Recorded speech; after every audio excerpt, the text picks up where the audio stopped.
ऐसा गंदा खाना बनाने की कोई जरूरत नहीं है। अगर बनाना है तो मन से बनाओ, वरना मत बनाओ। आप लोगों को कभी मेरी अच्छाई दिखेगी ही नहीं। नेहा चुप रहती है। अगले दिन प्रियंका अपने कमरे से आती है। दोनों भाभी, आज मेरा प्रैक्टिकल है, लंच अच्छा चाहिए। शिल्पा भाभी आप मेरा फास्ट फूड बना देना और नेहा भाभी आप देसी खाना। अब तुम्हारा लंच भी मैं ही बनाऊं क्या? घर की नौकरानी समझ रखा है क्या? ठीक है प्रियंका, मैं बना देती हूँ। थैंक यू नेहा भाभी, आप सबसे बेस्ट हो। ठीक है, बना देती हूँ, क्या ही जा रहा है 5 मिनट में। वो फ्रिज खोलती है, फ्रोजन फ्रेंच फ्राइज, स्माइलीज और नगेट्स निकाल लेती है और सबको एक साथ तेल में डाल देती है। बस पैक करके डिब्बा बंद कर देती है। दूसरी तरफ नेहा गरम गरम आलू गोभी, नरम पूड़ी, फूली हुई रोटियां और छोटा सा डब्बा रायते का। प्रियंका खुश होकर दोनों लंच लेकर कॉलेज चली जाती है। लंच टाइम में प्रियंका अपने दोस्तों के साथ बैठी होती है। पहले नेहा का लंच खुलता है। जैसे ही डिब्बा खुलता है पूरी टेबल पर खुशबू फैल जाती है। यार तेरी भाभी तो कमाल का खाना बनाती है। वाह, घर का असली स्वाद, बहुत यम्मी। मेरी नेहा भाभी बहुत अच्छी हैं। फिर शिल्पा का डिब्बा खुलता है। तेल से भरे फ्राइज, ठंडे स्माइलीज। ये तो पूरा फ्रोजन पार्टी है। लगता है बड़ी भाभी लव मैरिज करके आई थी ना। प्रियंका हल्का सा सिर हिलाती है। लव मैरिज में फोटो अच्छी आती है पर लाइफ परफेक्ट नहीं होती।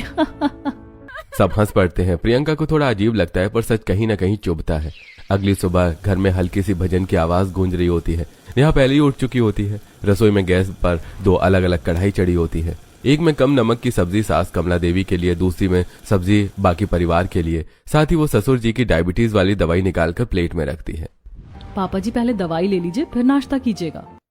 अरे बेटा, तू ना होती तो हमारी दवाइयों का तो भगवान ही मालिक था। नेहा मुस्कुरा देती है। कमला देवी रसोई में आती हैं। बेटा नमक कम डाला है ना मेरे वाले में? जी मम्मी जी, आपका अलग से बनाया है और तेल भी कम रखा है। कमला की आंखों में खुशी होती है। हर रविवार नेहा लिस्ट बनाती है, कितना आटा बचा है, दाल कितनी है, सब्जी कितनी चाहिए। मुकुल नेहा को देखते हुए, तुम्हारी प्लानिंग ना घर को बैलेंस में रखती है। घर चलाना भी तो एक मैनेजमेंट है। उसी समय शिल्पा अपने कमरे में रिंग लाइट ऑन किए खड़ी होती है। हेलो गाइस, आज मैं आपको बताने वाली हूँ मेरी शॉपिंग हॉल। बेड पर फैले पड़े ब्रांडेड बैग्स, ऑनलाइन डिलीवरी के डिब्बे होते हैं। राघव अंदर आता है। ये सब फिर नया खरीदा? ऑफर था और वैसे भी पैसे कमाने के लिए होते हैं, उड़ाने के लिए नहीं क्या? राघव चुप हो जाता है। घर के खर्च बढ़ रहे होते हैं पर शिल्पा को फर्क नहीं पड़ता। अगले दिन दोपहर को ड्राइंग रूम में शिल्पा ट्राइपॉड लगाकर वीडियो शूट कर रही होती है। दोस्तों, आज मैं आपको सिखाऊंगी परफेक्ट ग्लो स्किन रूटीन। कमला सोफे पर बैठी होती है, घड़ी देखती है। बेटा मेरा चाय का टाइम हो गया, थोड़ी सी चाय बना दे। आज नेहा थक गई थी तो सो रही है। वो महारानी सो रही है और मैं यहाँ काम कर रही हूँ। आपको तो बस मैं ही बुरी लगती हूँ। तुझे काम क्या कहते हैं? तू तो हमारे ऊपर चढ़ने को आती है, तो फिर मुझे कुछ मत कहा करो। गलती हो गई, मैंने तुझसे कुछ कह दिया। कमला गुस्से में उठकर खुद रसोई में चली जाती है। कमला गैस जलाकर चाय चढ़ाती है। हाथ हल्का कांप रहा होता है। तभी पीछे से नेहा की आवाज आती है। मम्मी जी, आप चाय क्यों बना रही हो? मुझे आवाज लगा देते। अरे बेटा बस पूछ मत, मैंने शिल्पा से कहा तो वो उल्टा मुझ पर ही चढ़ गई। तू सो रही थी इसीलिए तुझे परेशान नहीं किया। आप बैठिए, मैं बना देती हूँ। कमला उसे देखती रह जाती है। नेहा ट्रे में चाय और साथ में 2 बिस्किट रखकर लाती है। लो मम्मी जी, कम चीनी वाली चाय। नेहा घर बहू से नहीं संस्कार से चलता है। अरेंज मैरिज में पहले जिम्मेदारी आती है फिर प्यार। लव मैरिज में पहले प्यार पर जिम्मेदारी पीछे छूट जाती है। नेहा कुछ नहीं बोलती, बस मुस्कुरा देती है। उधर शिल्पा कैमरा ऑफ कर चुकी होती है। वो दूर से ये सब देख रही होती है। उसके चेहरे पर गुस्सा भी होता है। अगली सुबह बेडरूम में ड्रेसिंग टेबल के सामने राघव टाई बांध रहा होता है। कमरे में महंगे कॉस्मेटिक्स और शॉपिंग बैग बिखरे पड़े होते हैं। शिल्पा मोबाइल हाथ में लेकर अपनी रील्स चेक कर रही होती है। राघव, मुझे 20,000 रुपए दे दो, आज थोड़ी शॉपिंग करके आनी है। हर हफ्ते 20,000 की क्या शॉपिंग करके आती हो तुम? वीडियो बनानी पड़ती है, हर रोज नई ड्रेस पहननी पड़ती है, कुछ तो मेंटेनेंस होगा मेरा भी। अरे जब घर के काम करने की बारी आती है तुम बड़ी जल्दी पीछे हट जाती हो, लेकिन पैसे मांगने में जरा शर्म नहीं आती तुम्हें? मुझसे तमीज से बात करो। तमीज? तुमसे ढंग का लंच तो दिया नहीं जाता। ऑफिस में मेरे कलीग्स कितनी बुराई करते हैं पता है? एक ही ऑफिस में 2 भाई हैं, लेकिन सबको पता है कि हमारे घर का व्यवहार कितना अलग है। सब कहते हैं लव मैरिज में सिर्फ लड़कियां लव से पेट भर देती हैं, न घर की जिम्मेदारियां निभाती हैं, न कुछ खाने को देती हैं। और शायद वो सच बात हो रही है। तो फिर मुझसे शादी ही क्यों की थी? मेरी मती मारी गई थी। राघव गुस्से में बैग उठाता है और दरवाजा जोर से बंद करके चला जाता है। दरवाजे की आवाज सुनकर कमला देवी बाहर आ जाती है। लव मैरिज में पहले दिल चलता है, दिमाग बाद में आता है, और जब तक दिमाग आता है घर की शांति जा चुकी होती है। उधर कमरे में शिल्पा आईने के सामने खड़ी होती है। उसकी आंखों में आंसू है पर गुस्सा ज्यादा होता है। ठीक है राघव, आज तुमने जो कहा है ना उसका जवाब जरूर दूंगी। अगली सुबह घर में मुकुल ऑफिस जाने के लिए तैयार खड़ा होता है। नेहा उसके सामने टिफिन बैग पकड़े मुस्कुरा रही होती है। अंदर से शिल्पा अपने मोबाइल पर किसी मॉल की सेल चेक कर रही होती है। नेहा ये लो, तुम भी थोड़ी शॉपिंग कर लेना। नहीं, मुझे बाहर तो जाना है, लेकिन घर का थोड़ा राशन लाना है। दाल खत्म हो गई है और मम्मी जी के लिए कम नमक वाला बिस्किट भी लेना है। कपड़े तो मेरे पास बहुत सारे हैं। अरे ऐसी बीवी सबको मिले। बस अब ऑफिस चले जाओ, लेट हो जाओगे। मुकुल मुस्कुराते हुए निकल जाता है। दोपहर को दोनों बहू बाजार जाती हैं। एक तरफ बड़ा सा मॉल जगमगा रहा होता है। शिल्पा अंदर जाती है। महंगी dress, makeup, heels, bag. Card swipe की आवाज बार बार आती है। 20,000 डिडक्टेड। कुछ ही मिनटों में हाथ में कई शॉपिंग बैग्स होते हैं। New collection guys. दूसरी ओर नेहा थैले में टमाटर, आलू, गोभी भर रही होती है। बहन जी ये लो, लौकी ताजा है, ले लो। ठीक है भैया, आधा किलो दे दो। फिर राशन की दुकान से दाल, चावल, तेल लेती है। बचे हुए पैसों को गिनती है। फिर साड़ी की दुकान के सामने रुकती है। एक सिंपल लेकिन सुंदर साड़ी पसंद करती है। बहन जी ये बहुत बढ़िया है। नेहा मुस्कुराकर ले लेती है। ऑफिस में लंच टाइम में राघव फिर से कैंटीन में ट्रे लेकर बैठा होता है। तेल से भरी प्लेट सामने रखी होती है। एक दोस्त पास आकर बैठता है। क्या करूं यार, जब बीवी लंच नहीं देती और जिस दिन देती है उस दिन आधा कच्चा आधा पक्का खाना दे देती है। राघव चुप हो जाता है। उसकी नजर दूर मुकुल की टेबल पर जाती है। मुकुल अपना लंच खोलता है। पूरे ऑफिस में घर के खाने की खुशबू फैल जाती है। आलू गोभी, दाल, रायता, पोली रोटियां। कलीग्स उसके आसपास इकट्ठा हो जाते हैं। यार तेरी बीवी तो कमाल का खाना बनाती है। धीरे धीरे पूरे ऑफिस में नेहा की तारीफ होने लगती है और शिल्पा का नाम आते ही लोग मुस्कुराकर सिर हिला देते हैं। अगली सुबह रसोई में आज शिल्पा के चेहरे पर अलग ही खुशी होती है। वो जल्दी जल्दी टिफिन पैक कर रही होती है। डाइनिंग टेबल पर राघव अपना बैग संभाल रहा होता है। लो राघव, आज तुम्हारा लंच तैयार है। आज इतनी सुबह सुबह लंच में क्या रख दिया? बस तुम मेरी बुराई करते रहते हो ना, इसीलिए आज लंच लगा कर दे दिया। राघव कुछ पल देखता है उसे, फिर बिना कुछ कहे टिफिन बैग में रख लेता है। ऑफिस में सब लोग अपना अपना टिफिन खोल रहे होते हैं। राघव भी चुपचाप अपना लंच बॉक्स खोलता है। जैसे ढक्कन खुलता है एक तेज बदबू फैल जाती है। एक दोस्त अचानक नाक पकड़ लेता है। राघव खुद सूंघकर चौंक जाता है। अंदर देखता है रात की बची हुई सब्जी, बचे हुए नान। गर्मी की वजह से दाल पूरी तरह से खराब हो चुकी थी। ऊपर झाग बने हुए होते हैं। हाँ, बदबू तो आ रही है, पर यह कैसी?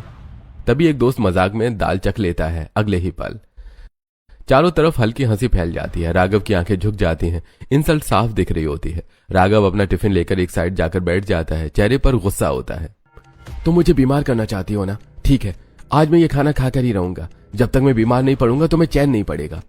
वो जबरदस्ती पूरा लंच खत्म कर देता है। मीटिंग रूम के बाहर अचानक शोर होता है। राघव लड़खड़ाता है। उसके मुंह से झाग आने लगता है। बार बार उल्टी। सारे कर्मचारी घबरा जाते हैं। राघव, तेरी तबीयत खराब हो रही है, चल मेरे साथ हॉस्पिटल। नहीं, मेरी तबीयत खराब हो जाने दे। जब तक मैं मरूंगा नहीं, शिल्पा को चैन नहीं पड़ेगा। अरे तू यहाँ क्या ड्रामा कर रहा है?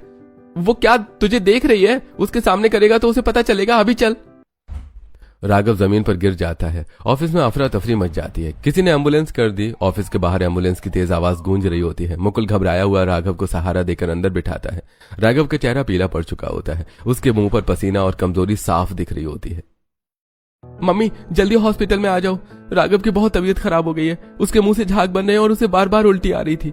फोन करते ही मुकुल की आंखें भर आती हैं। इमरजेंसी वार्ड में डॉक्टर राघव का चेकअप कर रहे होते हैं। बाहर वेटिंग एरिया में पूरा परिवार घबराया बैठा होता है। कमला देवी हाथ जोड़कर भगवान से प्रार्थना कर रही होती हैं। कुछ देर बाद डॉक्टर बाहर आते हैं।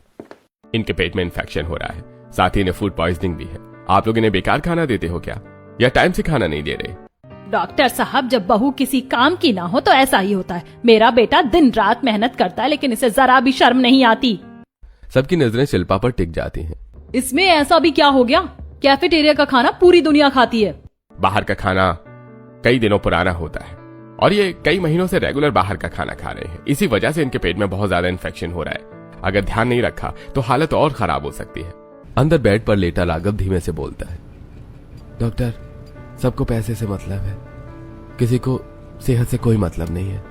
मैंने तो राघव से पहले ही कहा था अरेंज मैरिज कर लो। लव मैरिज से बेकार फैसला कोई नहीं होता। लव मैरिज के हाल तो हमने देख लिए।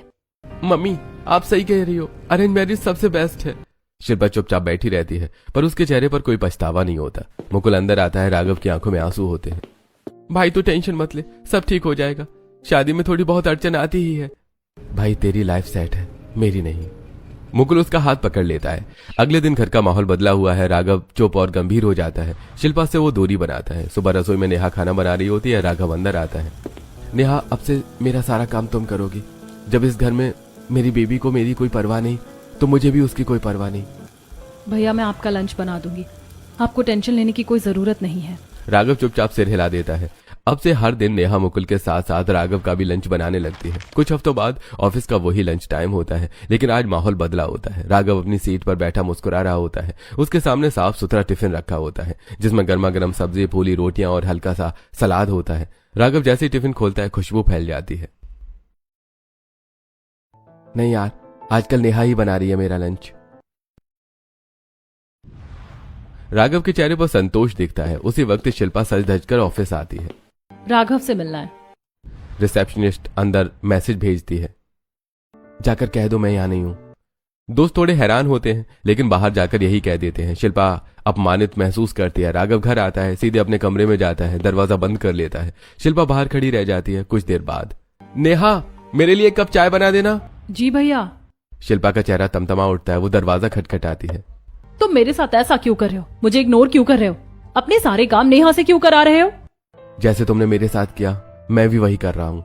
और वैसे भी नेहा बहुत अच्छा खाना बनाती है। उसके हाथ के खाने से मेरी तबीयत सुधर रही है। तुम्हें तो मेरी कोई परवाह थी ही नहीं ना। मुझे भी अंदाजा है तुम्हारा। अपनी बीवी के अलावा किसी दूसरी लड़की की पूरे दिन तारीफ करते हो, तुम्हें शर्म नहीं आती? नेहा पराई थोड़े है, इस घर की सदस्य है। जब वो मुकुल का सारा काम कर सकती है, तो मेरा भी कर ही लेगी। शिल्पा हैरान रह जाती है। रात को सब लोग खाना खा रहे होते हैं। नेहा, आज की दाल बहुत बढ़िया बनी है और रायता तो कमाल का है। कमला देवी गर्व से मुस्कुराती हैं। शिल्पा चुपचाप बैठी रहती है। अगले दिन कुछ औरतें बाहर खड़ी अपनी अपनी बहुओं की तारीफ कर रही होती हैं। मेरी बहू तो सुबह 5 बजे उठ जाती है। हमारी नेहा भी सब संभाल लेती है, बहुत संस्कारी है, घर के सारे काम वही करती है। लगता है बड़ी बहू तो सिर्फ जुबान चलाती है। हाँ बहन, सही कह रही हो।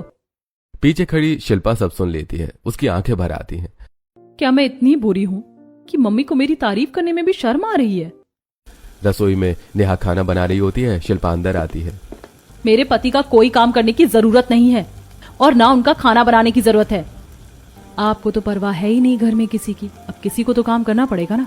मम्मी की उम्र नहीं है कि वो सुबह उठकर इतना काम करे। शिल्पा चुप रह जाती है। धीरे धीरे घर का माहौल बदल जाता है। अब कोई शिल्पा से ज्यादा बात नहीं करता। उसकी राय नहीं पूछी जाती। डाइनिंग टेबल पर उसकी मौजूदगी बस एक कुर्सी तक सीमित रह जाती है। जिस घर में वो कभी आत्मविश्वास से चलती थी, अब उन्हीं कदमों में झिझक है। उसकी वैल्यू धीरे धीरे खत्म हो रही होती है। अगली सुबह घर में अभी अंधेरा होता है। घड़ी में 5 बज रहे होते हैं। रसोई में आज किचन में नेहा नहीं, शिल्पा खड़ी होती है। वो चुपचाप आटा गूंथ रही होती है। गैस पर आलू गाजर चढ़ी होती है। उसके चेहरे पर पहली बार गंभीरता होती है, दिखावा नहीं। धीरे धीरे पूरा खाना तैयार हो जाता है। डाइनिंग टेबल पर सजे हुए लंच रखे होते हैं। नेहा उठकर रसोई में आती है। दीदी आप, आज सोचा मैं बना लूं। उसी समय राघव बाहर आता है। टिफिन खोलकर देखता है। वाह नेहा, आज तो बहुत अच्छा खाना बनाया है। तुम भी कमाल करती हो। ये खाना नेहा ने नहीं, मैंने बनाया है और अब मैं रोज सुबह सबके लिए खाना बनाऊंगी। मैं भी नेहा जितनी ही अच्छी हूँ, बस आप लोगों को मेरी अच्छाई दिखती नहीं थी। कमला और प्रीतम जी एक दूसरे को देखकर मुस्कुराते हैं।